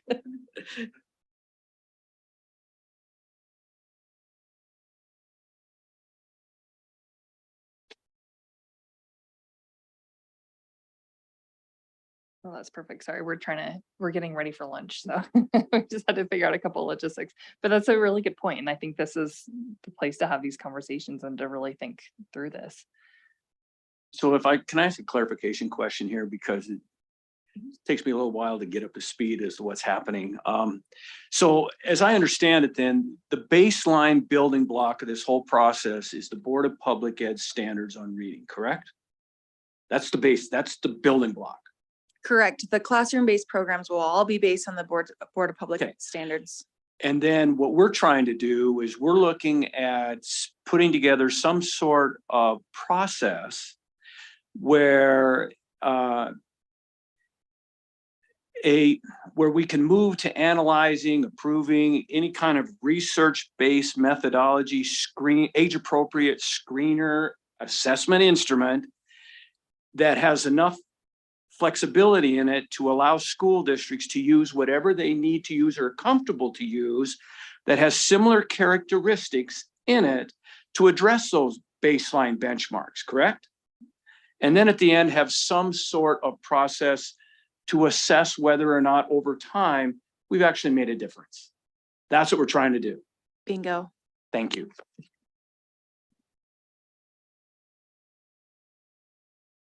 You say it in a way that makes it sound so simple, but and I do think it can be simple. I really do think it can. I think as we think about those indicators or the criteria on the front end for those screening tools, I can't help though but think about how we're going to assess that on the back end. And so I think that's one thing that whatever we do on the front end, it has to be able to have valid and reliable data that is going to be useful for OPI so that they can compare what Anaconda is doing to what Evergreen's doing to what Great Falls is doing. And because at the end of the day, we also need that data to be comparable. And I realize there's all sorts of, ways in which you can do that, but so that's one thing that I think we have to be thoughtful about, even though we're not the ones determining what that reporting looks like or anything like that. I think it's important for us still to recognize that that is a piece of this. But getting back to what Colette said, isn't there a way through Infinite Campus? I'm just asking this, through Infinite Campus that you can build a field and in the information that you present to OPI that tracks those kids over time in that field that they got involved in the Jumpstart program, they're involved in the early intervention program, and to see, have any of those children matriculated out of that program? And if they had, what percentage of those kids that can, getting back to Lance's report, because there are a number of legislators, they just want to measure stuff. And they want to know, has this made a difference? And I don't know what the standard is to what makes a difference, but are there fewer kids involved now needing this intervention help than when we started? I mean, I think in Infinite Campus, there's some sort of student database system could handle that. And I'm gonna let Marie, I'm gonna let you be our resident Infinite Campus person. Yes, not a pro, but used it as a principal for many, many years too. We are already talking to our CFO or CIO, sorry, about making sure that we have a way to collect this data. And I know we already collect Title I and things like that. So I think this is just another box we can check on. Was this child a Jumpstart? Click. Was it proficiency? Click, click, click. So any guidance from this committee? Because I know you guys are still current users of Infinite Campus in your roles as teachers, educators, making sure that we have a product that's easy for schools, for data collection also, because we don't want to burden them anymore, but also giving us very good data on these students so that we can track the longitudinal, we can see what interventions are in place once we dive in a little bit deeper. And the two positions we're hiring, just so you know, one is a coordinator, so making sure we have those frameworks available, ask those questions, support schools, but also a research and data analyst. So the two positions will hopefully give us a pretty comprehensive support system at the office. Well, it will, because I'll make it. But so that we can answer and ask these questions and make sure that we can give those answers to the legislators, because we want to prove that early targeted interventions work. Sorry, hopefully that was helpful. That was helpful. Thank you. And Doug, I know you had your hand up. I want to give you an opportunity if you want to weigh in. We're okay. I'm okay. It was an accident, to tell you the truth. So Good to hear your voice. McCall, can I think I just want to speak the obvious and maybe echo what I already heard from over here from you guys, which is let's make sure that we don't make ourselves obligated to report to the legislature success that doesn't have anything to do with this intervention. In other words, don't ask them to wave the wand and say all third graders are doing well now. And never mind whether they were in or not, the targeted intervention. Let's keep this tied into the mechanism we're using to improve learning among the families who voluntarily engage and use those services, so that we don't get into, it's almost like the sort of the parallel to kids that dip in for a single elective course and now they're part of your participation thresholds for NCLB or whatever it is today, you know, ESEA. I don't want us to find ourselves in that kind of a pattern because it's going to be tough enough persuading legislators with a results-based mentality. I want change. Make it happen, okay, to make sure that we're only accountable for the change that they funded for us to implement.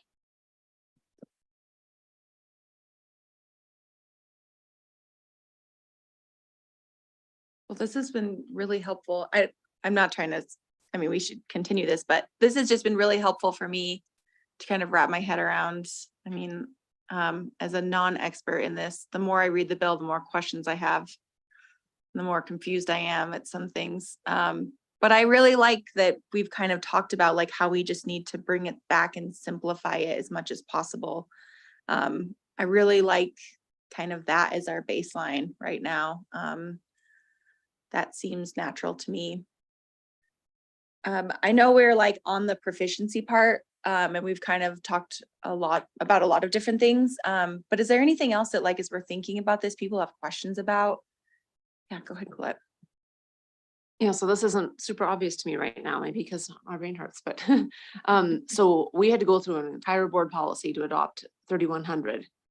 Is there going to be some type of board expectation then to adopt something similarly, even though we know it's not that? We've got 3100 drafted right now to encourage one last use of exceptional circumstances to generate the funding necessary to have the startup funds for targeted intervention.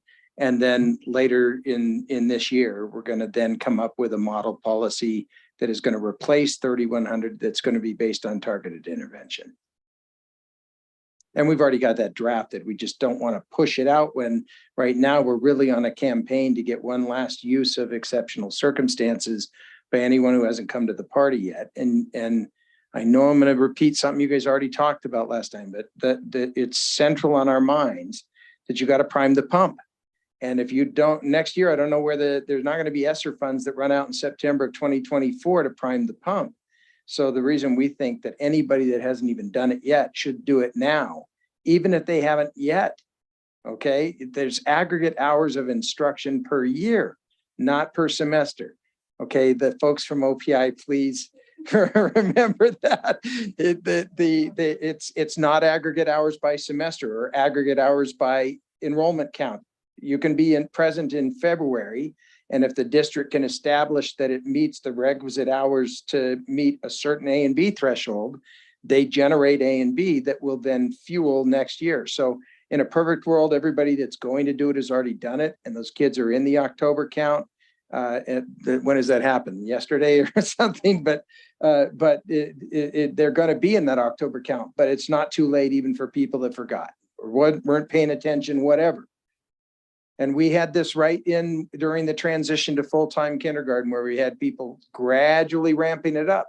And they started out at halftime, even a little less than halftime in the first half of the year. And then they were clicking on all cylinders at full time. And if you took the full aggregate hours over the year, We weren't even relying on proficiency back then because this is 2007. We were able to show that there was 3/4 A and B for those kids. And there was some regulatory, not interference, just regulatory misunderstanding at the time where we had to really push and bring it up the chain of command within OPI and the Board of Public Ed to get that happening. But I think we need to remember that it's very important for us to be able to generate the funds necessary to kickstart this program. I have one last question, sorry. With the home base one, that was the $1,000, then would the district be responsible for providing a device using that $1,000? Yes, they spend $1,000 on a program, which is presumably, it's absolutely modeled after Waterford, whether we like that or not. It is modeled after Waterford. That was the cost that was going around a couple of years ago. So whatever it is the $1,000 is sufficient to pay for what you buy. And so if it costs more, you have to pay more, but you're going to get $1,000 and presumably you'll find some product that can be an add-on. Heck, maybe the Sol Academy's got some sort of a bolt on the side of your instructional program or something. I don't know, but who would be responsible, Lance, if there's $1,000 and it's $1,000 for the software?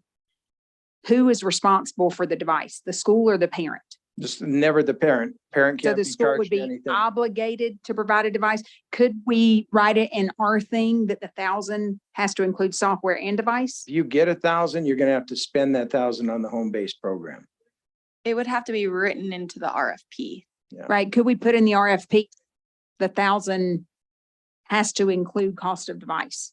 I think this group could make that recommendation. I mean, because imagine you have 60 kids who qualify and you got to buy 60 devices for kids that you didn't have because you didn't start your devices until kindergarten.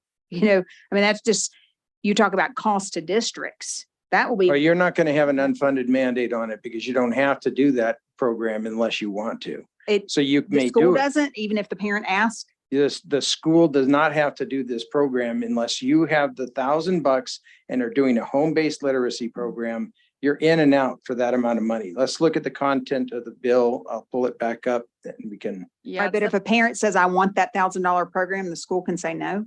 School says we have a jump start program and a Instead. full day 4-year Got it. program Okay. and the language is very clear that it says may. Yeah. Boards of trustees may offer. And actually the language in the bill says that it must have a cost of no more than 1,000 for a child. yeah, for a you're not gonna have an unfunded mandate. here. Okay. So you could make the assumption that that's $1,000 for the whole shebang. Right. It doesn't All- say all for the the program, things- it says for the child.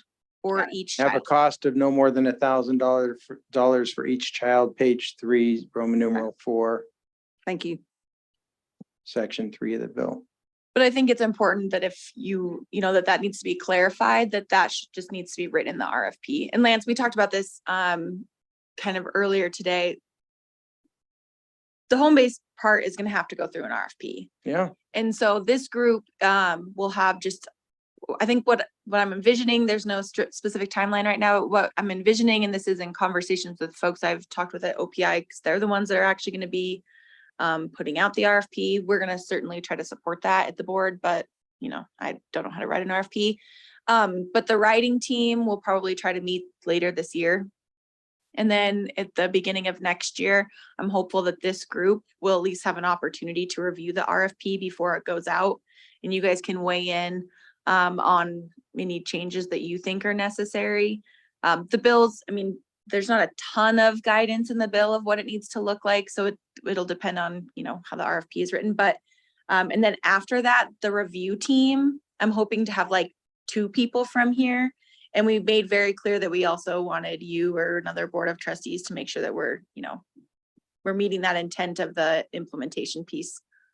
it's kind of neat because it follows the cadence of your assessment too, not assessment, your screening. So, it has to be research-based and proven effective at developing early literacy skills in populations at risk of not reading proficient.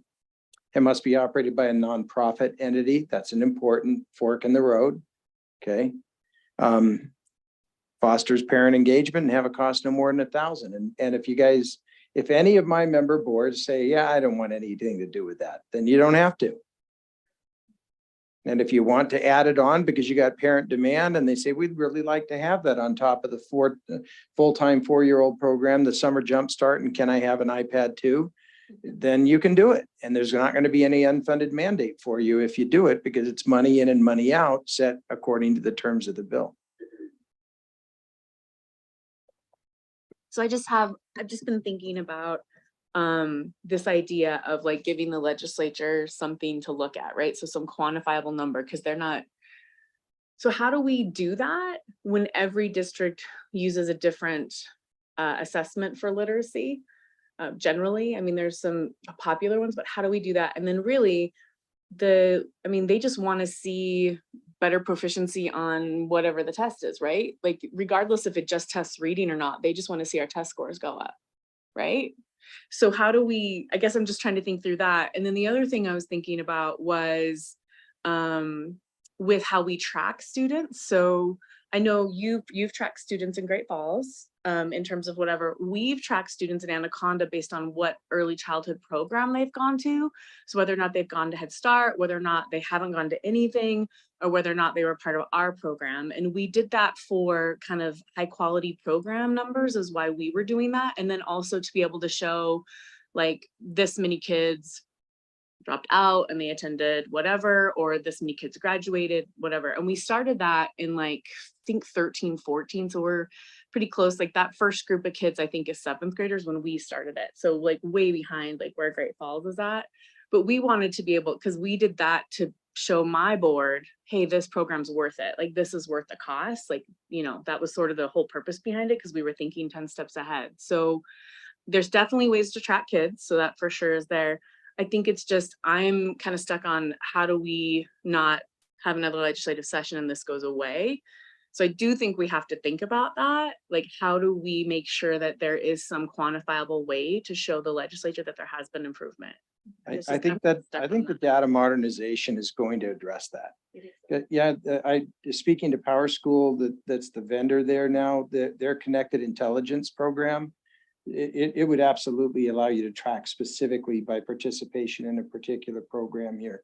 So, I know that we tend to load a lot on that, but a lot should be loaded on that. We got $14.5 million assigned for it in 2021, and it's finally getting off the ground and it's going to be there. And I think it's going to help us in a number of different ways, but particularly in giving us real-time specific information about student progress, so that it can improve. I've been saying this since 2013. We said improving instruction, basically data at the desktop to improve instruction prospectively and proactively rather than assess after the fact. And, we've had this visions built into the code in 27-104 and 105 since Senate Bill 175 in the 2013 session.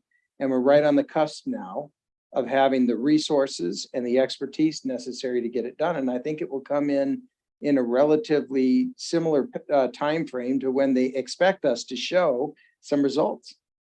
So I don't mean to say, forget about it. You don't need to worry about it. It'll all be there, but they're going to do something that is going to be standardized across the state in terms of tracking students. And it has to be, by the way, under the laws we wrote it, has to allow the integration of existing data systems of school districts without conversion. So they have to convert the data that you are already doing, because we were sensitive to not requiring districts to throw away what they're doing and come and have to do something new. And if you look, it's still on the books in 27-104. I believe you. Doug, go ahead and hop in. Actually intended to raise the hand this time. So at MCPS, we last year through our priority standards work built like the RF.3 across K5. We built out what the foundational skills would be expected to be mastered by each grade level within that. And the intent there was so that we could still determine a level of mastery regardless of program used, whether one school was using X and one school was choosing Y. We still had the baseline of what was expected for proficiency. And so I'm wondering if we could use proficiency scales not unlike that for this purpose, and then measure on a like 1 to 4 scale. Are you talking about we as in your district being able to continue doing that regardless of the type of evaluation methodology? Well, what I'm thinking is, couldn't we use, like, I guess when we broke down those standards, I feel like we could use that as this team to figure out what proficiency would look like as an end of the year third grader and go back from that. Maybe I'm missing the point, but that was kind of my thought. No, I think you're on the right track. I think to Lance's point earlier, I think we want to be really careful that we're not digging in too much around the standard piece and making requirements about the standards. But I mean, I'd be interested to hear maybe what others are thinking as we talk about the standards, how that plays into this work. I think the standards help because because we moved to proficiency based education and we're up to fourth grade now, and next year we'll be through sixth, which middle school will be interesting to see how that works. But what we've done is we've literally created proficiency scales that says, okay, you need to be reading this many words per minute in order to be considered proficient at this standard, right? So we literally have a tool that says this, and if you're not reading that many words per minute, then you're approaching standard or you're not at standard. And so we, like, at least through fourth grade, like, we've done what he's speaking about, because I do think it's possible to do it that way, and it is fairly simple. But again, I'm not sure if that's what something that this group is supposed to do, or we just say, hey, districts, you need to create, a proficiency scale based off of these things, whether it's literacy, language, all the components. Like, I do think that that's possible. It has simplified our world significantly by moving in that direction, significantly. Like, we do it in our early kindergarten classroom, so our 4-year-old classroom, just for consistency, our 4-year-old room, we do move that. We did move in that direction for them so that we would be able to say, this student is proficient or not based on standards. So, I mean, what Doug is saying makes sense in my brain, just because that's the direction most districts have to head anyways, whether or not it's a 1, 2, 3, 4, or it's literally proficient approaching or not, or above. So I think it's there. Yeah, that was gonna be my next question. Is like, do you think that schools will have something like this set up already? I mean, and because that's where I hesitate, like you coming in and saying, you need to do this thing. Here's what the proficiency scale looks like, because we have honored for so long, allowing school districts to identify and create those mechanisms themselves. And I don't know that that's our place to create that then for districts. And I just want to be really thoughtful about that, but I think you're right that, like, the standards do play a role, but I think as a district, you're going to have to determine what that looks like. Yeah, and I think that's what I'm saying. Like, Yeah. I'm not sure that's this committee's role to say we're going to create these, but we are saying, maybe, I'm not sure, but if that we are saying that you need to have a proficiency scale in these areas. I don't know. I don't know, does that simplify it? Does that make it so that it is still local control and that each district can then determine, what that is? I don't know, but I think it is possible. I'm not sure that we should be creating them, because then it's us dictating. McCall, just a question I have,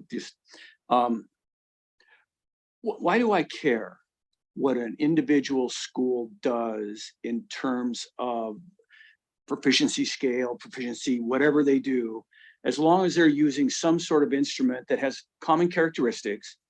Because ultimately, isn't the final determining assessment piece going to be what the Board of Public Ed and OPI say? This is the state assessment, and you have your own range of, these guys are proficient, these guys are advanced, novice, nearing proficient.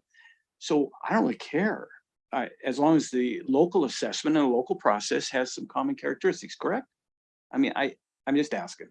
Yeah, I think that's correct as well. I mean, I think when we're talking about the assessment part, I think we want to be careful, because I think we're talking about different things. The assessment that's tied specifically to literacy and reading, as we're having the conversation around what we're charged to do here and in the legislation. And then we're also talking about the movement that OPI is making to MAST and how that impacts SBAC as it's currently written in our assessment standards in chapter 56, and how, so they are different, but I think you're still correct, because at the end of the day, if we're still assessing, you know, based on the language that's in the legislation, like that's what we're looking for to then show the data to the legislature. Like that's the piece I think that's important. Section 4, subsection 4. Yeah, thank you. Trustees have to closely monitor and report annually. Mhm. And the Office of Public Instruction has to maximize the efficiency of fulfilling that reporting requirement. And the report must include anonymized information on student progress, including performance on the evaluation methodology that led to eligibility, any formative assessments administered, if administered, the evaluation methodology at the end of the school year in which intervention was provided, and any statewide reading assessments administered in grades 4 through 6. It's going to be a while before you're going to be accountable for the 4 through 6, right? But that's it in a nutshell.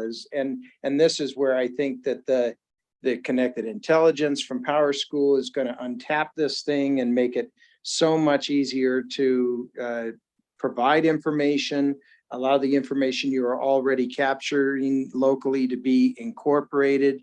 You got to look at the data modernization bill, the changes to 27, 104 and 105, and you'll see in there's still the linchpins that say that this system has to be easy for you to use. It can't require you to throw away what you're doing and do something new. It has to convert and use the data that you're using that's useful to you and convert into accessibility by OPI for purposes of this bill here. So those things tie together. Look at, I think it's 367 by Representative Mercer clarified what that data modernization looks like. But the amendments, I think from last session, are already in the code there in 20-7-104 from Representative Beatty's bill. And I know OPI is working hard to get this thing up and running, and I think it will dovetail with what we're doing. Marie, do you want to jump in? The only wrench I had to throw into things is that the standards for ELA and literacy are open. That's also a plug that you guys should apply to be on the task force and negotiated rule-making committees and the early literacy collaborative also. I want to get as many of you experts on there as possible. So it's hard to tie to specific standards if we're going to, I don't know if they'll change, right? That's not up to me. But if we set that benchmark and the benchmark changes with that task force work and with the Board of Public Ed adopting those standards, I just don't want to be tied to something like that too much. And those go into play officially in July of 26. Marie, can I ask you a question on that? Yeah. What is the role of the newly created Office of Public Instruction Early Literacy Collaborative? That's a great, given we have this council. yeah, that's a great question. I believe that McCall, you met with Christy yesterday. Yes, I did. Yes. Okay. So you probably even know more than I did. So really the intent is, I'm pulling up my message from Christy Mockstutz. If you don't know her, she is our assistant superintendent. She was a former ELA coordinator for the state who's leading the charge at OPI for that particular role. I'm going to scroll up a little bit. So it's really designed to be a group of educators and family members and community members, not just the experts that just can help with OPI with the implementation of it. And really it's supposed to be working hand in hand. Like no one group is going to have say over the other because they are supposed to have different purposes, if that makes sense. And I'd like, if willing, I know that McCall said I could share out the link for you guys to apply to it. So I don't necessarily know the scope of work other than providing feedback for like the work that we're doing with the 2 positions that we are using to implement this, along with what you guys are saying. So when it comes to the data modernization and those pieces and how can we best collect this data, that's hopefully something that this council doesn't have to worry about. That's something that the OPI side has to worry about. I want your feedback. Does it feel duplicative? That hasn't began yet. And I think it's trying to just kind of be more divided in like what our actual day-to-day work looks like so that you guys don't have to worry about so much about the data collection. But if we want to worry about the data collection, yeah, since we were appointed to this council, we can, right? Yeah. Oh, Yeah, that's my understanding. I'm just confused about the roles of each group. And so like, I really want to worry about the data. I don't want that, I mean, to go to someone else. And certainly I've been seeking input from colleagues, even in my role here. So input from any group, including that one, I think anybody would want to consider. That makes us all better and smarter, but I wouldn't assume that, I'm not speaking for the group, I'm speaking for myself. I wouldn't want some other group to take over one of the charges we've been asked to be responsible for. McCall, do you have anything to add to that? Yeah, I can jump in. This group is charged with doing basically making recommendations to the board on all of the things that the board was basically charged with doing. One piece of that is talking about section 4, just as it relates to the evaluation methodology, but there's really no action to be taken from the board when it comes to data and reporting. So, and I'm just making an assumption that I think the new collaborative is really to support OPI as they look at implementation around what that reporting looks like from districts to OPI, how they ensure they're getting the best data. And I think that's something that this group just naturally wouldn't necessarily have to discuss that intricate of detail, because it's not something that the board is going to weigh into. But certainly if you're interested, I mean, I think Marie and folks at OPI would be so happy to have you, given that you would have all of the background from this group that you could then provide to them to help support Marie in that. Yeah, thank you. I appreciate the clarification. Nicole, go ahead.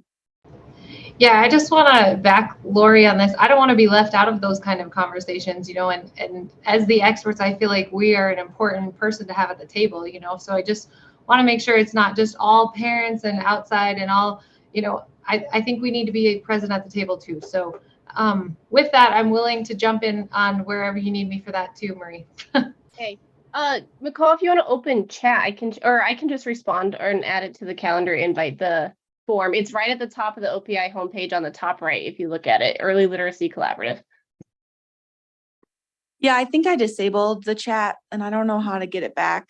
But it's something I can send out to Marie when I send a follow-up to this meeting. I'll just make sure that I send out where folks can apply.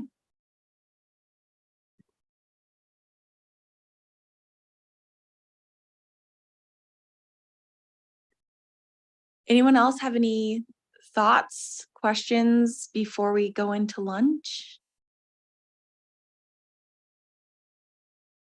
All right. I don't know about you guys, my brain hurts. And we have a lot this afternoon too. So we are going to recess for now. We will come back at 1 o'clock. Were you guys online able to get the spreadsheet?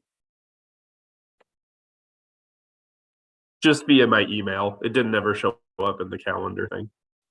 So odd. Okay. Well, I'll just, for the sake of making sure you get it, I'll just email those of you that are online and make sure that you get that. It's going to change, but I think it's important for you guys to be able to follow along so that you can actually see what we're talking about. So I'll send that to you guys during lunch, and then we'll have lunch here. Thanks for running and getting that, Richard. And then we'll be back right at 1 o'clock. Thank you, guys.